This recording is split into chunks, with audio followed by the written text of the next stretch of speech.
Philippine SEC puts dYdX and 6 other crypto platforms on a warning list. The Philippine Securities and Exchange Commission has issued a public advisory naming dYdX and 6 other crypto platforms that, according to the regulator, are not registered or authorized to solicit investments from Filipino residents. The warning was circulated by Cointelegraph on April 21st and is addressed to the general public rather than to the platforms themselves, which matches the SEC's standard playbook for flagging offshore crypto venues operating outside its licensing perimeter. The advisory does not allege fraud or order a shutdown.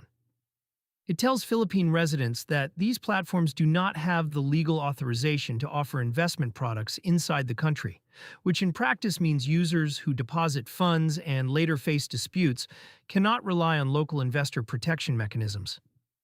The advisory is a public notice, not a criminal filing. Philippine SEC advisories of this type are a middle step between ignoring an unlicensed venue and bringing an enforcement action. The regulator publishes them to shift the burden of due diligence onto retail users and to give itself a documented record if the platform later becomes the subject of a complaint. The legal weight sits on the word unauthorized. In the Philippines, entities that solicit investments from the public must be registered with the SEC and hold the relevant secondary licenses under the Securities Regulation Code.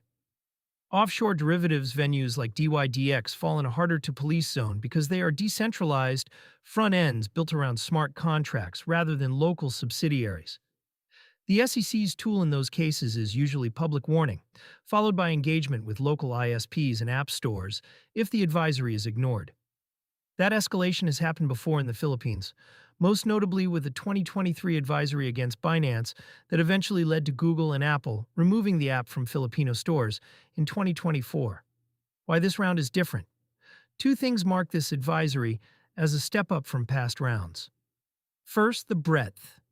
7 named platforms in a single notice is a bigger batch than the SEC has typically published in one go, and it signals a sweep rather than a one-off complaint. The regulator appears to be working through a list of venues flagged during ongoing market monitoring. Second, the timing. The Philippine SEC has been layering rules on virtual asset service providers over the past year, culminating in the Securities Regulation Code implementing rules for crypto assets released in late 2025. Platforms that want to serve Filipino users through a compliant local entity now have a defined application path.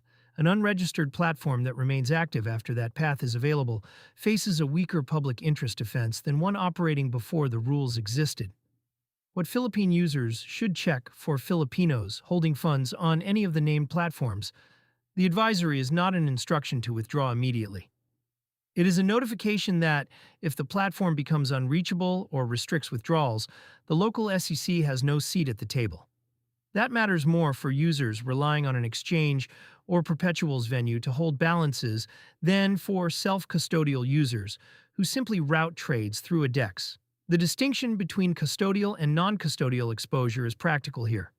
A user who deposits USDC to a custodial account faces counterparty risk. A user who trades through a wallet-connected front end keeps keys and funds on their own device, which is why self-custody options have held up as a preference among users in jurisdictions with unpredictable enforcement timelines. For users who want to spend crypto in-country without leaning on a flagged venue, several regional card providers offer local onboarding. Re.Pay has been active in Southeast Asia and recently expanded SUI and USDC SUE spending to over 100 countries, and Cast operates on a self-custody spend model that avoids the custodial exposure the SEC advisory is implicitly highlighting. The regional context. The Philippine move lines up with a broader regional pattern. The Monetary Authority of Singapore has ruled out local marketing by offshore venues since 2024. Thailand's SEC blocked several derivatives front ends in 2025. Malaysia has taken similar steps.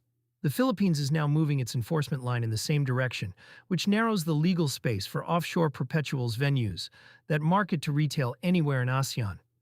Whether dYdX or any of the 6 other named platforms will respond with a local subsidiary, a geoblock, or continued operation, and a regulatory fight is unclear. The advisory itself does not demand a response. It shifts the risk.